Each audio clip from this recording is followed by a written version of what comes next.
Programme to create a dictionary by counting words in a line. Line है, उस line के अंदर कितने वर्ड्स हैं ये काउंट करना है। ये बहुत इंपॉर्टेंट है और काफी बार ऐसा क्वेश्चन आता भी है और ये हमको आना भी चाहिए। चलिए इस क्वेश्चन के ऊपर हम प्रैक्टिस कर लेते हैं। Write a program to create a dictionary by counting words in a line. अच्छा, एक बहुत इंटरेस्टिंग फंक्शन था, मैंने आपको बताया नहीं है। एक फंक्शन है स्प्लिट। क्या नाम है फंक्शन का? स्प्लिट। ये पाइथन के अंदर इतने स्ट्रॉन्ग फंक्शन है जो हमारे काम को बिल्कुल आसान कर देते हैं। स्प्लिट क्या करता है? ये बाय डिफॉल्ट जो आप इसको स्ट्रिंग देते हैं, उस स्ट्रिंग के जितने भी वर्ड्स होते हैं उन वर्ड्स को अलग अलग निकाल के एक लिस्ट बना देता है। तो W के अंदर यहाँ पर लिस्ट आ जाएगी। तो चलिए स्प्लिट फंक्शन के बारे में आपको पहले मैं बता देता हूँ। तो it is use to split the string by word. पूरी जो स्ट्रिंग है उसके वर्ड्स को अलग अलग करके एक लिस्ट रिटर्न करके देता है। जैसे कैसे काम करता है? जैसे कोई भी स्ट्रिंग है, एक स्ट्रिंग है S equal to I love my India, ये कोई स्ट्रिंग है आई लव माई इंडिया। तो अब इसमें देखो कितने वर्ड्स हैं। इसमें अगर मैं वर्ड्स देखूं तो कितने वर्ड्स हैं? 1 2 3 4। There are 4 words inside this. अब मैं यहाँ पर कहता हूँ T equal to S dot split. बस इतना सा काम करके फिनिश कर देता हूँ और T को प्रिंट करता हूँ। तो T के अंदर क्या आएगा? देखो कितना इंटरेस्टिंग है, कितना पाइथन का मैजिक है। टी के अंदर क्या मिला मुझे, कौन बताएगा? देखिए टी के अंदर क्या मिला मुझे, तो मिली। और उस लिस्ट के अंदर कितने एलिमेंट है? 4 एलिमेंट है। 4 एलिमेंट क्यों है इसके अंदर? क्योंकि इसके अंदर 4 ही वर्ड थे। It is used to split the string by word and store and creates a list या return a list all words as element. और बाकी स्प्लिट में ये बाय डिफॉल्ट वर्ड को कैसे रिकॉग्नाइज करता है? ये स्पेस से रिकॉग्नाइज करता है। मतलब स्पेस आ गई तो स्पेस के पहले एक वर्ड मान लेगा, मतलब स्पेस के थ्रू ये वर्ड को रिकॉग्नाइज करेगा। जैसे मैं यहाँ पर 2-3 स्पेस ज़्यादा दे देता हूँ तब भी कोई दिक्कत नहीं है, वो स्पेस के थ्रू यहाँ पर रिकॉग्नाइज कर रहा है। अगर स्पेस के अलावा जैसे यहाँ पर मैं डैश लगा देता हूँ तो ये इसको फिर एक ही वर्ड काउंट करेगा। स्पेस के थ्रू बच्चों ये यहाँ पर इसको रिकॉग्नाइज कर रहा है। लेकिन अगर स्प्लिट को आप बाउंड करना चाहते हैं कि नहीं आप डैश के बेस पे वर्ड को काउंट करो, वैसे तो स्पेस के थ्रू कर रहा है, लेकिन अगर डैश के बेस पे अगर आप इसको काउंट करना चाहते हो तो इसमें कोई आर्गुमेंट आप दे सकते हैं। इसका एक SCP आर्गुमेंट होता होगा, मैं इसको चेक कर लेता हूँ। SCP सेपरेटर आर्गुमेंट इसका है। जैसे मैं डैश दे देता हूँ, हाँ देखिए, तो सेपरेटर आर्गुमेंट जब मैंने इसका डैश दे दिया तो अब ये डैश के बेस पे वर्ड बनाएगा और देखिए वापस से आई लव माई इंडिया कर दिया, जबकि पहले इसने ऐसा नहीं किया। यहाँ पर हम क्या करना चाहते हैं? Program to create a dictionary by counting words in the inner line. तो कोई लाइन इनपुट हो, जैसे इसका पहले एक एग्जांपल ले लेते हैं। प्रोग्राम एक्चुअल में हमको बनाना क्या है? स्ट्रिंग है आई लव माई इंडिया, ये कोई sentence I love my India my means. अब सपोज इसमें हर वर्ड को हमको काउंट करना है कि जैसे पहले तो क्या करेंगे, पूरी जो आपके पास लिस्ट है इसको वर्ड बाय वर्ड, इसमें से हम वर्ड्स को अलग कर लेंगे। मतलब आई को अलग कर लेंगे, लव को अलग कर लेंगे, माई को अलग कर लेंगे, इंडिया को अलग कर लेंगे, सभी सारे वर्ड्स को अलग कर लेंगे। फिर हर वर्ड को देखेंगे कि कौन सा वर्ड इसमें कितनी बार आ रहा है। जैसे आई कितनी बार आ रहा है तो 0 टाइम आना चाहिए। लव कितनी बार, सॉरी आई कितनी बार आ रहा है? 1 टाइम आ रहा है। लव कितनी बार आ रहा है? 1 टाइम आ रहा है। माई कितनी बार आ रहा है? 2 टाइम्स आ रहा है। इंडिया कितनी बार आ रहा है? 1 बार आ रहा है। Something like this. So we have to count the each word. So what we want actually, we are inputting a string and then I want to make a dictionary from it, and in dictionary I stored each word as a key, each word as a key, and the occurrence of that word as a value. Means I is 1, then suppose I stored this love, then the occurrence of this love is 1, then the my, then occurrence of this my is 2. So like this I want to create a dictionary. और फिर पूरी dictionary को मैं read कर लूंगा तो मुझे मालूम हो जाएगा कि भाई क्यों कौन सा वर्ड कितनी बार आ रहा है। सो this is the complete question और ये लॉजिक हम कुछ इसका इसमें रखने वाले। सो मैंने आपको बताया था अगर किसी भी स्ट्रिंग में से आपको वर्ड को अलग करना है तो there is a very interesting function called split. So we can use the split function to getting the words from the string. So first I just want to input the string. Suppose I am input, there is a any word, suppose नाम की कोई मैं string ले लेता हूँ। Direct मुझे string में input करना है तो इनपुट फंक्शन यूज करूंगा, कोई डेटा टाइप कन्वर्ट नहीं करूंगा। एंटर द सेंटेंस, ये देखिए मैंने ये स्ट्रिंग इनपुट की है और इस स्ट्रिंग में से अगर आपको वर्ड्स को अलग करना है तो मैं एक सपोज एक और जो स्प्लिट फंक्शन है वो मुझे एक लिस्ट बना के देता है। जैसे मैं एक लिस्ट बनाता हूँ L इक्वल टू और मैं L इक्वल टू लिखता हूँ स्प्लिट, जैसा इसके नाम से ही मालूम चल रहा है स्प्लिट करता हूँ और मैं यहाँ पर प्रिंट करता हूँ L को। अब जैसे मैं यहाँ पर पहले स्ट्रिंग इनपुट करता हूँ आई लव माई इंडिया या आई लिव इन इंडिया। सो ये देखिए जो स्ट्रिंग जो लिस्ट बनी है वो लिस्ट क्या बनी मेरे पास, you can see I am getting a list having each word inside this. अब देखिए मैं इन को भी 2 बार दे रहा हूं। देखिए अब मेरा क्या लॉजिक रहेगा, मैंने एक स्ट्रिंग यहां पर इनपुट की, उस स्ट्रिंग से सपोज मैंने ये स्ट्रिंग यहां पर इनपुट की और इस स्ट्रिंग से ये मेरे पास स्प्लिट के थ्रू मुझे हर एक वर्ड मिल गया यहाँ पर अलग। अब मुझे क्या करना है, एक डिक्शनरी बनानी है, डिक्शनरी के अंदर मुझे वर्ड को डालना है, एज ए की डालना है। तो कैसे करूंगा, जो लिस्ट आपकी बनी है इस लिस्ट को मैं रीड करता हूँ, इसके हर एलिमेंट को मैं रीड करता हूँ और जो एलिमेंट होगा उसको एज ए की में डालता जाऊंगा डिक्शनरी के अंदर। एक सिंपल सा लॉजिक तो ये रहेगा, जैसे अब मैं यहाँ पर एक फॉर लूप लगाता हूँ, फॉर आई इन एल। तो आई के अंदर मुझे क्या मिलेगा, एलिमेंट मिलेगा, मतलब आई मिलेगा, फिर लिव मिलेगा, फिर इन मिलेगा। और इसको मुझे क्या करना है, इस एक डिक्शनरी में ऐड करना है। तो मैं एक डिक्शनरी यहां पर बनाता हूं, D equal to empty dictionary बनाता हूं और डी के अंदर एज ए की मुझे ऐड करना है। तो क्या लिखूंगा मैं, डी आई इक्वल टू, तो आई तो बन जाएगा, डी आई जब मैं लिखूंगा तो आई के अंदर है यहाँ पर ये आई लिव ये सब है, तो ये एज ए की बनेगी, इसलिए मैंने यहाँ पर आई लिखा है। लेकिन वैल्यू क्या आएगी यहाँ, जितनी बार ये मिला है उतनी बार इसकी वैल्यू आएगी, जितनी बार ये एलिमेंट मिला है उतनी बार इसकी वैल्यू आएगी।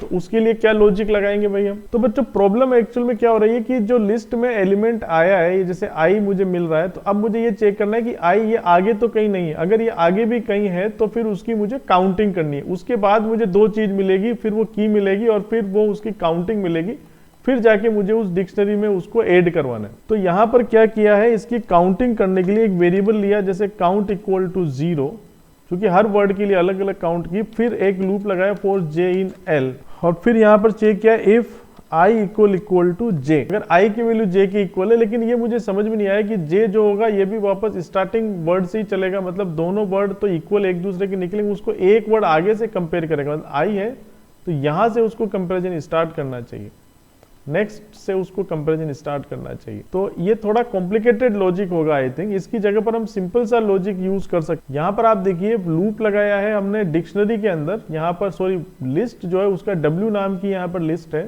For C in W। तो लिस्ट के अंदर हमने लूप लगाया, की इक्वल टू सी, कोई की नाम का वेरिएबल लिया, उसके अंदर की ले ली, फिर उस की को हम चेक करेंगे कहीं वो की डिक्शनरी में तो नहीं है, मतलब पहले से अगर उसके अंदर नहीं है वो, तो फिर उसके अंदर हम उस की और उस काउंट को ऐड कर देंगे। और काउंट कहां से पता करेंगे, सीधा count equal to w dot count की। तो there is a inbuilt function inside the list that is count, which is used to count the occurrence of a given value.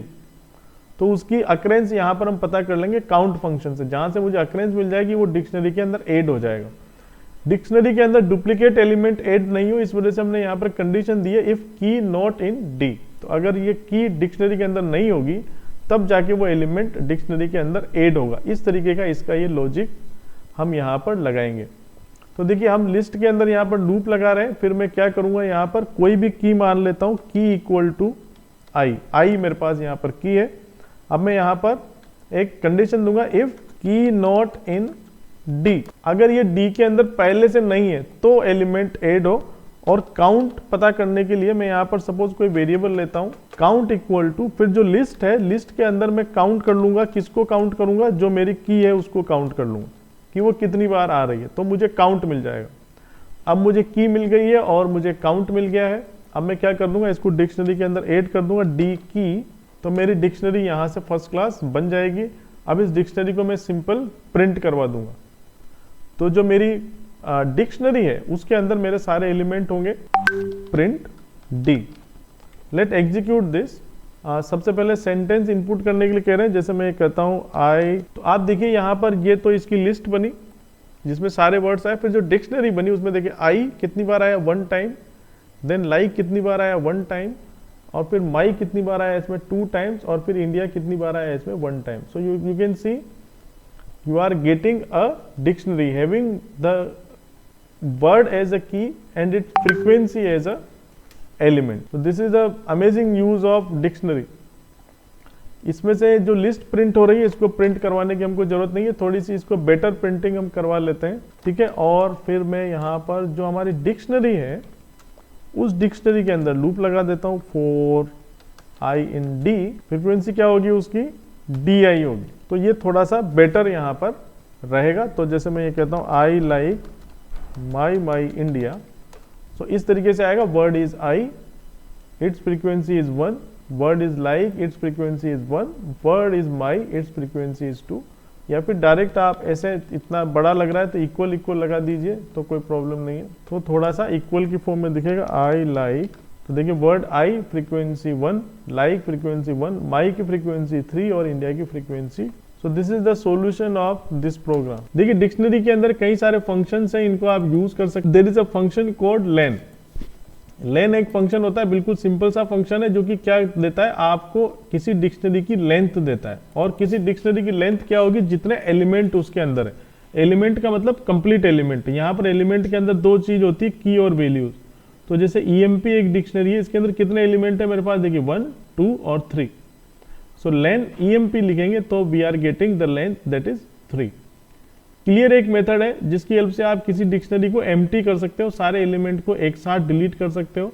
So suppose this is a dictionary and what I am doing emp.clear, so it will simply return a dictionary having no element. So this is a very simple function. There is a function get. Get function है, ये भी एक तरीके से, अगर आप gate के अंदर कोई की देंगे तो उस पर्टिकुलर की जो वैल्यू है वो ये रिटर्न करके देता है। तो सिंपल जब हम डिक्शनरी और स्क्वायर ब्रैकेट में की लिखते हैं तब भी हमको वैल्यू मिलती है, या फिर आप गेट फंक्शन को भी यूज कर सकते हैं, emp.get Rakesh, then you are getting the desired value. बाकी इसका कोई इतना इंपॉर्टेंट रोल नहीं है। और अगर एलिमेंट नहीं मिलेगा उस केस में, अगर कोई डिफॉल्ट वैल्यू आपको चाहिए, मैंने बता दिया है आपको लास्ट क्लास में, नोट फाउंड मिलेगा अगर वो एलिमेंट इसमें नहीं मिलेगा। इसका एक प्रोग्राम भी हमने बनाया था। There is a function items. So item function क्या करता है, it return all the item of a dictionary in the form of tuple. Tuples की फॉर्म में आपको ये की और वैल्यू रिटर्न करके देगा। emp.item करेंगे तो हर जितने भी एलिमेंट थे वो टपल की फॉर्म में आपको मिलेंगे। There is a method called keys, जिससे क्या मिलेगी, सारी कीज आपको मिल जाएगी लिस्ट की फॉर्म में। There is a function called values, जिससे आपको सारी जो वैल्यूज है वो मिल जाएगी लिस्ट की फॉर्म में। So this is there is a function update. Update की हेल्प से आप एक डिक्शनरी से दूसरी डिक्शनरी में अपडेट कर सकते हैं। This function merge the pair of keys and values of a dictionary into another dictionary. Change and addition in this is possible as per the need. देखो इसको थोड़ा ध्यान से आप समझिए। एक डिक्शनरी है emp1 equal to name Suresh, salary this, age this. फिर एक दूसरी डिक्शनरी है name this, salary this, DEPT this. तो इन दोनों डिक्शनरी में आप देखो क्या है, पहली डिक्शनरी में नेम, सैलरी और एज नाम की कीज है, दूसरी में नेम, सैलरी और DEPT नाम की कीज है। अब मैं क्या लिख रहा हूँ, emp1.update emp2, मतलब emp2 जैसी है वैसी emp1 अपडेट हो जाए। तो emp2 की जितनी भी वैल्यूज हैं वो वैल्यूज emp1 में अपडेट हो जाए। तो देखो नेम की वैल्यू emp2 में क्या थी, सिया थी, तो emp1 में भी क्या हो जाएगी, सुरेश की जगह पर सिया हो जाएगी। इसमें सैलरी कितनी थी, 45,000, तो emp1 में भी देखो 45,000 हो जाएगी। अब इसमें एज था ही नहीं तो इसमें एज अपडेट नहीं होगी, एज वही रह जाएगी। इसमें DEPT सेल्स था, इसमें नहीं है, तो वो वापस उसके अंदर ऐड हो जाएगी। मतलब जहां पर वो मैच करेगा, जिसको वो मैच करेगा, नेम मैच हो रहा है तो उसकी वैल्यू चेंज हो जाएगी, और जो मैच नहीं होगा वो वैसा का वैसा रहेगा। और अगर कोई एडिशनल एलिमेंट होगा दूसरी डिक्शनरी में तो वो उसके लास्ट में ऐड हो जाएगा उस डिक्शनरी में। In the above given example you can see that changes is done in the values of similar keys, where is dissimilar keys got joined with their value. तो ये लगभग मैंने सारा करा दिया है। आपको क्या करना है बच्चों, जो डिक्शनरी का चैप्टर है उसमें कई सारे प्रैक्टिस के लिए क्वेश्चन आंसर दिए हुए हैं, तो उन क्वेश्चन आंसर की आप इसमें प्रैक्टिस करें, ज्यादा से ज्यादा प्रैक्टिस करें। तो लिस्ट और डिक्शनरी आपके सिलेबस में थी, वो मैंने कंप्लीट की है।